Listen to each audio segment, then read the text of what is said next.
But these unsustainable prices were a big part of the reason the government pulled a U-turn on its immigration policy. Today, we're announcing that we will reduce the number of immigrants Too late, we man. bring in over. And this might be a hot button topic for a lot of people. I have no issue with immigrants. But God, like, they were pulling in way too many, way too quickly.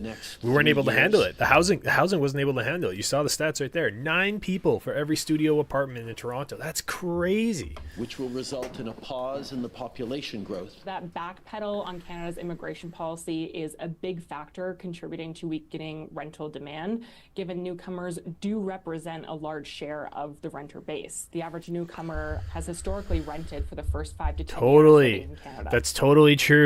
But right now, you're screwing them over even worse because there's so much, like, you have to pay so much to live somewhere. At least now, with things slowing down and with the increase in inventory or whatever, it gives people the chance to maybe take a breath and get their feet under them and, you know, find out how much things are actually going to cost. Like, this is not a bad thing. Yes, it's a bad thing when it comes to the people who are losing money because they made the investment in the wrong time or whatever. But this is not a bad thing as a whole. We need to have some type of a reset. And in order for a reset to happen, unfortunately, bad things will happen to some people. It's nature of the beast, right?